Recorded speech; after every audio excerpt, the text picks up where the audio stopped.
Good morning class, let's try chemistry. आज हम लोग अपना एक नया चैप्टर स्टार्ट करने जा रहे हैं, बायोमोलिक्यूल्स। ठीक है, जो कि आपका चैप्टर नंबर 10 है आपके एनसीईआरटी में। बायोमोलिक्यूल्स का मतलब क्या होता है बच्चा? बायोमोलिक्यूल्स का मतलब होता है, मॉलिक्यूल्स आप बहुत अच्छे से जानते हैं। बायो का मतलब होता है लिविंग, यानी कि उन कंपोनेंट्स की, उन मॉलिक्यूल्स की हमें स्टडी करनी है जो लिविंग कंपोनेंट्स हैं, लिविंग मॉलिक्यूल्स हैं। ठीक है, उनकी हम स्टडी करते हैं इस चैप्टर के अंदर। ठीक है बच्चा, अब इसमें पता है हम लोगों को ना सारी चीज़ें नहीं पढ़नी होती हैं, हमें जो कुछ इंपॉर्टेंट चीज़ें हैं उनको ही हम लोगों को स्टडी करना होता है। ठीक है, जैसे कि हमें जो टॉपिक इसमें स्टडी करना है बच्चा, ठीक है, वो है आपका सबसे पहले कार्बोहाइड्रेट्स। कार्बोहाइड्रेट्स जैसे आपको वर्ड समझ में आ रहा होगा, कार्बन, हाइड्रेट्स यानी कि प्लस हाइड्रोजन। कार्बन और हाइड्रोजन से मिलकर जो आपका एक मॉलिक्यूल का फॉर्मेशन होता है उसे हम बोलते हैं कार्बोहाइड्रेट्स। ठीक है, इसका जो जनरल फॉर्मूला होता है वो होता है CxH2O होल वाई। आपको पता होगा, आपका C6H12O6 सबसे बेसिक आपका कार्बोहाइड्रेट होता है, जिसका नाम होता है ग्लूकोज, जिसका नाम होता है बच्चा ग्लूकोज। ठीक है, तो वो बेसिक स्ट्रक्चर यहाँ पे जो ये फॉर्मेशन होता है आपके इस फॉर्मूले का, वो इसी फॉर्मूले से डिज़ाइन होता है, that is CxH2O whole Y. ठीक है, इससे आपका ये डिज़ाइन किया जाता है। ठीक है बच्चा, अब चलो देखो, इसमें हमें ना कुछ टाइप्स पढ़ने हैं आपके कार्बोहाइड्रेट्स के। ठीक है, जैसे कि आपको जो कार्बोहाइड्रेट्स के टाइप्स यहाँ पे स्टडी करने हैं बच्चा, वो हैं आपके monosaccharides, oligosaccharides and polysaccharides. Monosaccharides क्या होते हैं? वो कार्बोहाइड्रेट जो कि आप फर्दर हाइड्रोलाइज नहीं कर सकते, यानी कि वो एक बेसिक चेन जिसे आप और ब्रेक नहीं कर सकते, that is your monosaccharide. Mono means एक वो सिंगल चेन, ठीक है, जिसे आप और हाइड्रोलाइज नहीं कर सकते, दैट इज़ मोनोसैकेराइड। मतलब कि वो सबसे छोटी यूनिट हो गई आपकी, जिसका आप और ब्रेक डाउन नहीं कर सकते। ठीक है, समझ में आया? जैसे आपके कॉमन बेसिक एग्जांपल्स जो होते हैं आपके, ये ग्लूकोज, फ्रक्टोज, राइबोज, ये होते हैं आपके बेसिक मोनोसैकेराइड्स। ठीक है, अब आते हैं आपके ओलिगोसैकेराइड्स। ओलिगोसैकेराइड्स क्या होते हैं? वो सैकेराइड्स यानी कि वो मोनोसैकेराइड यूनिट्स जो 2 या 10 यानी कि 2 से लेके 10 तक की जब मोनोसैकेराइड की यूनिट्स को आप ज्वाइन कर देते हो, जब 2 से लेके 10 तक की मोनोसैकेराइड यूनिट्स को आप ज्वाइन कर सकते हो और हाइड्रोलाइज करने पर आपको वापस से वो मिल जाए, दैट इज़ ओलिगोसैकेराइड। ठीक है, इसका जो सबसे बेसिक आपका जो ये एग्जाम्पल होता है वो क्या होता है? आपका सुक्रोज, जिसका हाइड्रोलाइज करने पर आपको एक ग्लूकोज मिलता है और एक फ्रक्टोज मिलता है। ठीक है, समझ में आया? तो सुक्रोज वो ओलिगोसैकेराइड की यूनिट है जिसको हाइड्रोलाइज करने से आपको 2 मोनोसैकेराइड की यूनिट्स मिल जाती हैं। तो वही कहा जा रहा है कि ओलिगोसैकेराइड क्या है? जहाँ पे 2 या 10 यानी कि 2 से लेके 10 तक की जब मोनोसैकेराइड यूनिट्स आपको मिल जाती हैं ऑन हाइड्रोलाइसिस। ठीक है, अब पॉलीसैकेराइड्स क्या है? पॉलीसैकेराइड्स वो होते हैं जब large number of monosaccharide units आपको मिलती हैं ऑन हाइड्रोलाइसिस, जैसे कि आपके सेलुलोज, स्टार्च, ग्लाइकोजन, गम्स, ये सब। ठीक है ना, ये आपके पॉलीसैकेराइड्स के अंदर आते हैं। ठीक है बच्चा, चलिए इसके बाद आपको क्या स्टडी करना है? इसके बाद आपको स्टडी करना है आपके ग्लूकोज के बारे में, आपकी preparation of glucose which is very important. आपको ग्लूकोज की प्रिपरेशन सीखनी है, कैसे आप एक सुक्रोज की यूनिट से जब उसका हाइड्रोलाइज करते हो, अभी मैंने ऊपर थ्योरेटिकली आपको पढ़ाया, ये केमिकल रिएक्शन है। जब सुक्रोज का आप हाइड्रोलाइसिस करते हो तो आपको एक यूनिट ग्लूकोज की मिलती है और सेकंड यूनिट आपको फ्रक्टोज की मिलती है। ठीक है ना, तो दोनों का सेम फॉर्मूला होता है, तो आपको ये मिल जाता है। इसके बाद आपका स्टार्च या फिर सेलुलोज को भी जब n नंबर ऑफ चेन्स को आप n number of times hydrolyse करते हो तो भी आपको n number of units glucose की मिल जाती हैं। ठीक है, इंपॉर्टेंट वाला वैसे यही है। ठीक है, अब इसके बाद बच्चा आपको क्या करना है? इसके बाद आपको ये वाला जो नीचे आपको पूरा का पूरा दे रखा है which is very important to all of you. कैसे इंपॉर्टेंट है बच्चा? आपको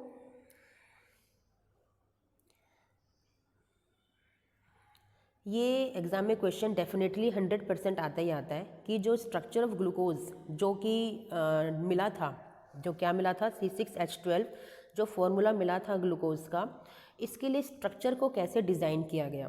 तो स्ट्रक्चर का जो डिज़ाइनिंग है वो यहाँ इन केमिकल रिएक्शन से किया गया था, काफ़ी रिसर्च हुई थी ठीक है। जैसे कि पहले क्या पता चला कि सबसे पहले आपको मॉलिक्यूलर फॉर्मूला मिल गया था, उसके बाद इस मॉलिक्यूलर फॉर्मूले की रिएक्शन करवाई गई थी हाइड्रोजन आयोडाइड के साथ। ठीक है, तो क्या पाया गया कि जो आपके ग्लूकोज का जो ये फॉर्मूला है ना, ये एक स्ट्रेट चेन है। क्या पाया गया कि जो ग्लूकोज का फॉर्मूला है वो एक स्ट्रेट चेन है, क्योंकि वो एन हेक्सेन का फॉर्मूला बन के आया, यानी कि एन हेक्सेन का स्ट्रक्चर बन के आया। तो पता चला कि वो एक स्ट्रेट चेन है। ठीक है, उसके बाद इसकी रिएक्शन करवाई गई हाइड्रोक्सिल अमीन के साथ। तो पता है क्या मिला, यहाँ पे एक ऑक्साइम मिला। ऑक्साइम कब मिलता है, जब यहाँ पे जो आपका कार्बन था वो एक कार्बोनिल ग्रुप था। क्या पता चला कि जो कार्बन है आपके इस ग्लूकोज के स्ट्रक्चर में वो एक कार्बन क्या है, कार्बोनिल ग्रुप है। ठीक है, ये तो हमें पता चल गया तो हमने इसे लिख दिया, अदरवाइज ये थोड़ी पता चला था हम लोगों को सिर्फ ये पता चला था। ठीक है, एक और रिएक्शन करके रीवेरीफाई किया गया कि जब हाइड्रोजन साइनाइड से रिएक्शन कराई गई तो साइनोहाइड्रिन बना, जो भी कब रिएक्शन करता है, कब बनता है, जब यहाँ पर कोई भी कार्बोनिल ग्रुप होता है, यानी कि कोई भी CO ग्रुप होता है, उस केस में ऐसा होता है। आप चैप्टर पढ़ के आ चुके हो एल्डिहाइड, तो आपको ये बहुत अच्छे से आता है बच्चा। ठीक है, इसके बाद ठीक है बच्चा, इसके बाद हमने रिएक्शन कराई ब्रोमीन वाटर के साथ। ठीक है, जब ब्रोमीन वाटर से रिएक्शन कराई तो क्या पाया गया कि जब ब्रोमीन वाटर से रिएक्शन कराई तो जो कार्बोनिल ग्रुप था ना वो आपका कार्बोक्सिलिक एसिड में कन्वर्ट हो गया। और आपने बहुत अच्छे से पढ़ा है कि ब्रोमीन वाटर से रिएक्शन करने के बाद वही कार्बोक्सिलिक एसिड बनता है जब आपका रिएक्टेंट में क्या हो, एल्डिहाइड हो। यानी कि क्या पता चल गया कि जो कार्बोनिल ग्रुप आपको मिला था वो क्या था, कार्बोनिल ग्रुप आपका एल्डिहाइड था। क्या था बच्चा, एल्डिहाइड था। यहाँ पे एक एल्डिहाइडिक ग्रुप प्रेजेंट था, ये पता चला। ठीक है, इसके बाद रिएक्शन कराई गई एसिटिक एनहाइड्राइड के साथ। तो उससे क्या पता चला कि एक कार्बन तो आपका एल्डिहाइड है, ये तो पता चल चुका था।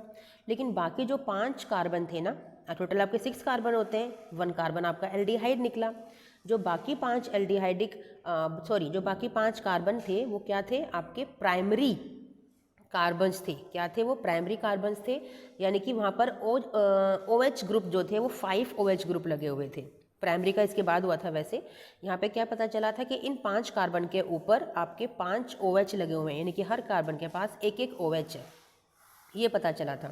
ठीक है, इसके बाद लास्ट जो रिएक्शन करके देखी गई थी उससे ये पता चला था बच्चा कि जब ऑक्सीडेशन किया गया तो पता चला कि जो ये 5 कार्बन के पास एक एक अल्कोहलिक ग्रुप था, OH था, वो कौन से थे, वो प्राइमरी अल्कोहल्स थे। ऑक्सीडेशन से ये पता चला। ऑब्वियसली प्राइमरी अल्कोहल्स का ऑक्सीडेशन करते हो तभी तो कार्बोक्सिलिक एसिड आपको मिलता है। ठीक है ना, समझ में आया बच्चा। तो इस तरह से पूरा स्ट्रक्चर आपके ग्लूकोज का डिज़ाइन हुआ, पूरा स्ट्रक्चर ग्लूकोज का डिज़ाइन हुआ बच्चा, जो कि बहुत इंपॉर्टेंट एक इन्वेंशन थी, डिस्कवरी थी, जिससे पता चला। क्योंकि हमें सिर्फ और सिर्फ ये पता था कि आपका जो ग्लूकोज है उसका ये फॉर्मूला होता है, लेकिन इसका स्ट्रक्चर ही नहीं पता था। अब स्ट्रक्चर जानना ज़रूरी क्यों है, स्ट्रक्चर जानना ज़रूरी इसलिए होता है बच्चा क्योंकि उससे ही हम फर्दर रिएक्शंस को परफॉर्म करते हैं। ठीक है, ठीक है बच्चा, समझ में आ गया ना। हमें सिर्फ और सिर्फ ये पता चला था कि एक फॉर्मूला है C6H12O6 का, और इसके बारे में कुछ भी नहीं पता था। तो इन बाकी रिएक्शन से हमें यही पता चला। ठीक है, जब हाइड्रोजन आयोडाइड से रिएक्शन कराई तो क्या पता चला कि ये एक स्ट्रेट चेन है। जब आपकी रिएक्शन कराई हाइड्रोक्सिल अमीन, ठीक है, और HCN के साथ, तो क्या पता चला कि इसका जो फर्स्ट कार्बन है वो एक कार्बोनिल ग्रुप है। ठीक है, फिर रिएक्शन कराई ब्रोमीन वाटर के साथ तो क्या पता चला कि जो कार्बोनिल ग्रुप है वो आपका एल्डिहाइडिक ग्रुप है। फिर रिएक्शन कराई एसिटिक एनहाइड्राइड के साथ तो क्या पता चला कि जो एक कार्बन के अलावा जो 5 कार्बन है उनके पास OH ग्रुप है। फिर रिएक्शन कराई गई यानी कि ऑक्सीडेशन किया गया तो क्या पता चला कि जो 5 कार्बन के पास जो OH ग्रुप है वो कौन से हैं, आपके प्राइमरी OH ग्रुप्स हैं। ठीक है, तो इस तरह से पूरा स्ट्रक्चर आपका डिज़ाइन हो गया था, किसका, आपके ग्लूकोज का। ठीक है, समझ में आया बच्चा। चलिए, इसके बाद अब आपको क्या करना है, अब आपको करना है जो ग्लूकोज का स्ट्रक्चर है, जो ग्लूकोज का स्ट्रक्चर है ना, उसका आपको स्टडी करना है बच्चा कि L और D कन्फर्मेशंस को आपको स्टडी करना है। L क्या होता है, लिवो रोटेटरी, यानी कि लेफ्ट में रोटेशन करता है मॉलिक्यूल। D होता है डेक्स्ट्रो रोटेटरी, यानी कि पॉजिटिव, ये नेगेटिव, यानी कि आपका पॉजिटिव का क्या मतलब है कि वो राइट में रोटेट करता है आपका मॉलिक्यूल। ठीक है, अब देखो जैसा आपको दिख रहा है, आपका ये वाला जो OH ग्रुप है वो राइट में है। ठीक है, तो इसका क्या मतलब है कि ये आपका D कन्फर्मेशन है। ठीक है, अभी और देखते हैं नीचे। ठीक है, आपको ये दिख रहा है ग्लिसरॉल्डिहाइड, ये ग्लिसरॉल्डिहाइड ही डिसाइड करता है, यही आपको बताता है कि जो आपका राइट में OH है इसका मतलब ये प्लस यानी कि डी कन्फर्मेशन है, आपका लेफ्ट में OH है यानी कि नेगेटिव यानी कि ये L कन्फर्मेशन है, यानी कि राइट D लेफ्ट L। समझ में आया बच्चा? ठीक है, इस तरह से आप पता करते हो कि कोई कन्फर्मेशन D है कि L है। ठीक है, चलिए इतना आपको पता चल गया। अब देखिए, अब आपको साइक्लिक स्ट्रक्चर बनाना भी सीखना है। जो इंपॉर्टेंट चीज़ें चैप्टर में वही कराऊंगी क्योंकि वही एग्जाम पॉइंट ऑफ व्यू से इंपॉर्टेंट है, बाकी आप लोग अपने नॉलेज के लिए रीड कर सकते हो। ठीक है, अब देखिए बच्चा, आपने ही देखा ये OH राइट में है तो यानी कि आपका D कन्फर्मेशन है, ये रही आपकी D पॉजिटिव कन्फर्मेशन है, D पॉजिटिव ग्लूकोज है। अब आपको यहाँ पे सीखनी है alpha and beta conformations. Alpha का क्या मतलब होता है कि जब आपका ये सेकंड वाला कार्बन का जो OH है अगर वो राइट में है तो वो अल्फ़ा है, और सेकंड कार्बन वाला, ठीक है, थोड़ा सा और नीचे की तरफ आते हैं बच्चा,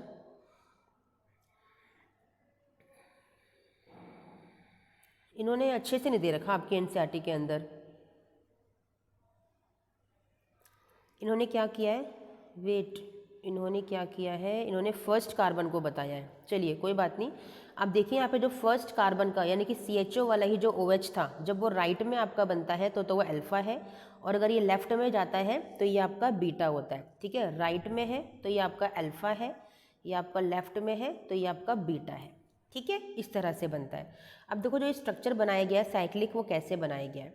आपका जो CHO का यहाँ पे CHO का जो डबल बॉन्ड O था ना, इस डबल बॉन्ड O को ब्रेक किया, और जो सेकंड वाले कार्बन का जो OH है ना, इस OH के बॉन्ड को ब्रेक किया। अब जो ये वाला O है वो तो देखो कैसे लगाया गया, देखो यहाँ से इस तरह से इससे ज्वाइन करके यहाँ पर लगाया गया, ये रहा वो ऑक्सीजन आपके पास, ये तो OH बन गया। कैसे, ये वाला जो H है ना, ये H चला गया ऑक्सीजन के पास, तो ये रहा OH, और जो ये वाला ऑक्सीजन है, ये वाला ऑक्सीजन, इसको थोड़ा सा लंबा बॉन्ड करके ऐसे शो कर दिया गया है कार्बन कार्बन के साथ। ठीक है, तो देखो ये स्ट्रक्चर आपको दिखाई दे रहा है, ये स्ट्रक्चर आपका साइक्लिक स्ट्रक्चर है। देखो ना, ये रहा ये स्ट्रक्चर आपका साइक्लिक, पूरा का पूरा बंद हो गया स्ट्रक्चर, तो इट्स साइक्लिक स्ट्रक्चर। ठीक है, ये भी साइक्लिक स्ट्रक्चर है। ये है अल्फा डी ग्लूकोज के लिए क्योंकि ये राइट में आ रहा है, ये है आपका बीटा डी ग्लूकोज के लिए क्योंकि लेफ्ट में आ रहा है। समझ में आया बच्चा? ये भी कभी कभी एग्जाम में बनाने के लिए आ जाता है, और बनाने के लिए नहीं भी आए तो हो सकता है कि ऑब्जेक्टिव क्वेश्चन में आपको मिल जाए। ठीक है बच्चा, चलिए इतना आपको समझ में आया। ये है कंप्लीट इसका साइक्लिक स्ट्रक्चर, पायरान से जो डिज़ाइन किया गया है। पायरान का क्या मतलब है, पायरान आपका स्ट्रक्चर है, इट इज़ पायरान। ठीक है, इसमें देखिए अल्फा डी पॉजिटिव और बीटा डी पॉजिटिव स्ट्रक्चर बनाए गए हैं। क्योंकि पायरान से बनाया गया है तो इसलिए इसको क्या बोलते हैं, ग्लूकोपायरानोज। क्या बोलते हैं, ग्लूकोपायरानोज। ठीक है, वहाँ ऊपर जो भी स्ट्रक्चर्स आपके राइट में थे, राइट का स्ट्रक्चर का क्या मतलब है कि जो भी आपके राइट में OH ग्रुप थे, जितने भी आपको ये OH ग्रुप दिख रहे हैं ना, ये वाले जितने भी आपको OH ग्रुप दिख रहे हैं राइट वाले, ये सभी के सभी आपके स्ट्रक्चर में जो अभी नीचे साइक्लिक स्ट्रक्चर आप बनाओगे ग्लूकोपायरानोज का, सारे राइट वाले नीचे की तरफ आएंगे, और जितने भी लेफ्ट वाले होते हैं ये सब ऊपर की तरफ आते हैं। ठीक है, कैसे, देखो बच्चा, ये रहे जितने भी राइट वाले थे वो सब नीचे हैं, देखो ये रहे। ठीक है, और जो लेफ्ट वाले थे वो ऊपर है, और CH2OH को नंबर 6 कार्बन को एज इट इज़ लिख देते हैं, ऊपर नीचे कहीं भी लिख दो, नीचे स्टेरिक हिंड्रेंस हो जाएगी, तो इसलिए ऊपर इसको ओपनली लिख दिया गया है। ऐसे आपका बीटा में किया है, जितने भी राइट वाले थे, जितने भी आपके राइट वाले थे वो तो नीचे की तरफ है, और जो लेफ्ट वाले थे वो ऊपर की तरफ है। ठीक है, इस तरह से स्ट्रक्चर को डिज़ाइन किया जाता है बच्चा, समझ में आ गया? तो ये ग्लूकोज यहाँ पे आपका एंड होता है। ठीक है, इसके बाद आपका आता है फ्रक्टोज। ग्लूकोज फ्रक्टोज के स्ट्रक्चर में क्या डिफरेंस है बच्चा? ग्लूकोज में आपका जो फर्स्ट नंबर का कार्बन होता है वो तो एक एल्डिहाइडिक कार्बन होता है। फ्रक्टोज में आपका सेकंड नंबर का कार्बन जो होता है वो कीटोनिक होता है, यानी कि इसका सेकंड नंबर ऑफ कार्बन क्या है, कीटोन है। ठीक है, बाकी सब कुछ सेम है स्ट्रक्चर के अंदर। इसका जो स्ट्रक्चर है वो फ्यूरान से लिया गया है, तो इसलिए इसको बोलते हैं फ्रक्टोफ्यूरानोज। फ्रक्टोफ्यूरानोज अल्फा, पहले डी देखो, डी नेगेटिव है और ये भी डी नेगेटिव है। ठीक है, डी मतलब आपका राइट में आपका ये OH आ रहा है। ठीक है, अल्फा का क्या मतलब है, ये वाला OH देखो राइट में है। बीटा का क्या मतलब है कि वाला OH आपका लेफ्ट में है।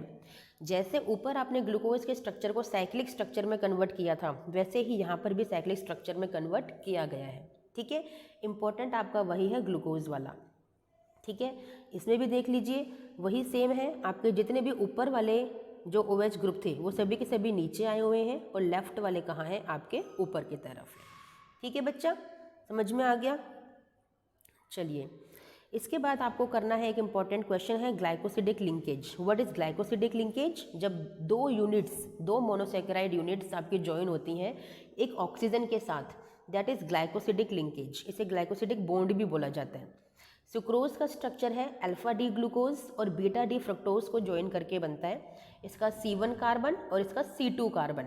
ठीक है, ये आपको याद रखना होगा क्योंकि ऑब्जेक्टिव क्वेश्चन में पूछ लिया जाता है बच्चा। ठीक है, फिर है आपका माल्टोज। माल्टोज के लिए देखिए एक यूनिट आपकी अल्फा डी ग्लूकोज की चाहिए और दूसरी यूनिट भी आपकी अल्फा डी ग्लूकोज की होनी चाहिए, बट इसका C1 कार्बन C4 कार्बन से अटैच होता है विद अ ग्लाइकोसिडिक लिंकेज। ठीक है, इजी है, याद करेंगे हो जाएगा बच्चा।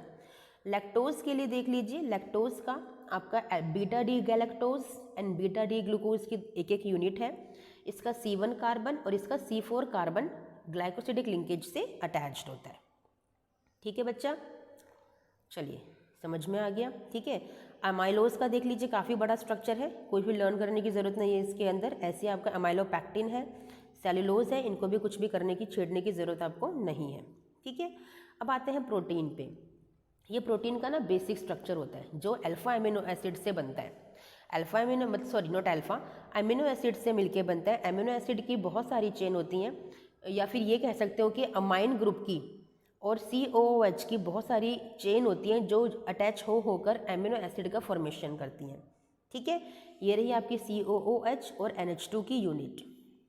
ठीक है, ओके बच्चा, ये है आपका अमीनो एसिड का स्ट्रक्चर। ये डिफरेंट अमीनो एसिड्स आपको दे रखे हैं, लर्न करने की ज़रूरत नहीं है, केमिस्ट्री में नहीं आते, ये बायो स्टूडेंट्स के लिए होते हैं। ठीक है, एक इंपॉर्टेंट क्वेश्चन यहाँ से आता है, essential amino acids and non essential amino acids. जो अमीनो एसिड्स आपके बॉडी में बनते हैं वो तो होते हैं नॉन एसेंशियल, क्योंकि बाहर से लेने की ज़रूरत आपको नहीं है, बॉडी में ही अपने आप बन रहे हैं। Which can be synthesised in the body are non as essential amino acids, non essential amino acids. ठीक है, और जिन्हें बाहर से लेने की ज़रूरत होती है, मतलब डाइट में होने ही चाहिए आपके, वो होते हैं एसेंशियल अमीनो एसिड्स। मतलब वही है ना, घर की मुर्गी दाल बराबर, ये बॉडी में जो चीज़ ऑलरेडी है तो इंपॉर्टेंट नहीं है, इट मीन्स नॉन एसेंशियल, और जो चीज़ बॉडी में है नहीं है, बाहर से लेने की ज़रूरत है, that is essential amino acid. ठीक है, नेक्स्ट है आपका ज्यूटर आयन। ये मैंने बना के दिखाया था आपको अमाइन चैप्टर के अंदर, वैसे ही यहाँ पे ज्यूटर आयन का फॉर्मेशन होता है। ये एक आपका अमीनो एसिड है, यहाँ से H ब्रेक डाउन होगा और नाइट्रोजन की तरफ से एक्सेप्ट कर लिया जाएगा, तो ये बन गया आपका ज्यूटर आयन। ठीक है, चलिए ये सब चीज़ें आपको नहीं करनी है। ठीक है, इसमें आपको स्ट्रक्चर बस इंपॉर्टेंट ये है जानने के लिए, थ्योरी में क्वेश्चन आता है एक, कि जो सेकेंडरी स्ट्रक्चर होता है प्रोटीन का, प्रोटीन के primary, secondary, tertiary and quaternary structures होते हैं।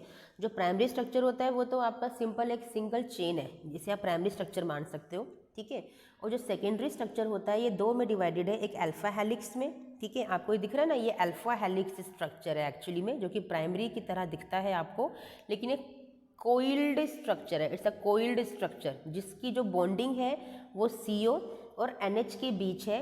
किसकी वजह से? हाइड्रोजन बॉन्डिंग की वजह से। यहाँ से 2 मार्क्स में क्वेश्चन एग्जाम के अंदर आता है बस। ठीक है, ज़्यादा कुछ करने की ज़रूरत नहीं है इस चैप्टर के अंदर आपको। सेकेंड जो सेकेंडरी स्ट्रक्चर होता है that is beta pleated sheets. अब देख रहे हो इस तरह से 3 आपकी चेन अटैच हो गई और यहाँ पे फर्दर अटैचिंग है अभी, यानी कि बहुत बड़ी चेन है जो आपके एक एक यूनिट आपकी ज्वाइन हो रही है हाइड्रोजन बॉन्ड के through. It is a beta pleated sheet. ठीक है, टर्शियरी स्ट्रक्चर है वो और भी ज़्यादा कोइल्ड होता है। मैं आपको एक स्ट्रक्चर दिखाती हूँ, इस तरह से देखिए ज़रा। ये देखिए, प्राइमरी तो सिंपल स्ट्रेट स्ट्रक्चर है, सेकेंडरी में देखिए आपकी कॉइलिंग हो जाती है, टर्शियरी में देखिए जब 2 या 2 से ज़्यादा यूनिट ऐसे कोइल्ड स्ट्रक्चर्स आपके अटैच होते हैं तो इन्हें बोलते हैं टर्शियरी स्ट्रक्चर्स। और क्वाटर्नरी कौन से होते हैं? जब टर्शियरी ही बहुत सारी यूनिट्स ऐसे कोइल्ड आपके ज्वाइन हो जाए तो ये होती हैं आपके क्वाटर्नरी स्ट्रक्चर्स। ठीक है बच्चा, समझिए रियल स्ट्रक्चर्स देखो दिख रहे हैं आपको। ठीक है, जो बॉडी के अंदर मिलते हैं, समझ में आया बच्चा। इसके बाद एंजाइम्स है। एंजाइम की डेफिनेशन एग्जाम में 1-2 नंबर में आ सकती है कि एंजाइम्स क्या होते हैं, वो केमिकली केमिकल्स होते हैं एक्चुअली आपकी बॉडी के अंदर, ठीक है, जो कि रिएक्शंस के सीक्वेंस को प्रोसीड करते हैं, ठीक है, या फिर ये कह सकते हो कि enzymes are very specific for a particular reaction, ठीक है, और अ पर्टिकुलर सबस्ट्रेट, ठीक है। ये आपके बायो कैटलिस्ट होते हैं बॉडी के अंदर, दीज आर बायो कैटलिस्ट, ठीक है। बहुत सारी चीज़ इसमें बायो के बच्चों के लिए है जो आपको नहीं देखनी है। विटामिन्स भी आप बचपन से पढ़ते आ रहे हो, ठीक है, fat soluble, water soluble. Fat soluble vitamins कौन से होते हैं आपके ADE के, these are fat soluble vitamins. Water soluble मतलब जो पानी में वॉश करने से या पानी में जाते ही घुल जाते हैं, वो विटामिन B और विटामिन C होते हैं। कहते हैं ना सब्जियां ज़्यादा वॉश करने से क्या होता है, आपके B और C विटामिन्स आपकी सारे वहीं पे वेस्ट हो जाते हैं। ये सारे विटामिन्स की आपको दे रखी है, बचपन से आप इन्हें पढ़ते आ रहे हो, एक बार नज़र मार लीजिएगा बस, ठीक है। न्यूक्लिक एसिड आपको पता है, न्यूक्लिक एसिड आप दो तरह के पढ़ते हो, DNA RNA। न्यूक्लिक एसिड क्या होता है, जो रिस्पॉन्सिबल होते हैं आपके प्रोटीन्स के फॉर्मेशन के लिए, ठीक है, न्यूक्लियस ऑफ द सेल में प्रेजेंट होते हैं। DNA deoxy ribo nucleic acid, RNA ribo nucleic acid, ठीक है बच्चा, सिंपल है, ठीक है। ये सारे टाइप्स आपको दे रखे हैं, बस ये सब चीज़ें करने की ज़रूरत नहीं है आपको, ठीक है। ये आपको पता होना चाहिए न्यूक्लियोसाइड क्या होता है। न्यूक्लियोसाइड वो होता है जहाँ पे आपकी कोई यूनिट अटैच होती है with the base 1 position of the sugar, ठीक है। बेस 1 की जब यूनिट अटैच होगी आपकी शुगर की, दैट इज़ योर न्यूक्लियोसाइड, ठीक है बच्चा। चलिए इतना आपको समझ में आ गया। इसके बाद हमारे पास ज़्यादा कुछ नहीं रह गया इस चैप्टर के अंदर, ठीक है, ये सब नहीं पढ़ना है आपको। हॉर्मोन्स आपके केमिकल्स होते हैं जो बॉडी में स्टिमुलेट होते हैं, है ना, सीक्रेट होते हैं आपके प्रॉपर फंक्शंस के लिए, ठीक है। अब देखिए चैप्टर हमारा इस तरह से एंड हो गया बच्चा, ठीक है। नाउ पूरा चैप्टर मैंने आपको क्लियर कर दिया है बच्चा। एक टॉपिक और था इसके अंदर जो रह गया है, that is denaturation of the protein. इसका मतलब क्या होता है, प्रोटीन का डीनेचर्ड होना, यानी कि जो आपकी कोइलिंग थी प्रोटीन के स्ट्रक्चर की, उसकी अनकोइलिंग कर देना, उसको सीधा कर देना। कैसे करते हो, बाय चेंजिंग टेम्परेचर और pH। इसका एग्जाम्पल क्या होता है आपका, एग का बॉईल करना। एग को अगर आपने बॉईल किया तो उसका डीनेचुरेशन हो जाएगा क्योंकि आपने टेम्परेचर दिया है उसको, तो that is denaturation of protein. ये क्वेश्चन में 2 मार्क्स में आता है, ठीक है बच्चा। चलिए ये वीडियो आपकी एंड होती है, मिलते हैं नेक्स्ट वीडियो में। Till then thank you, bye.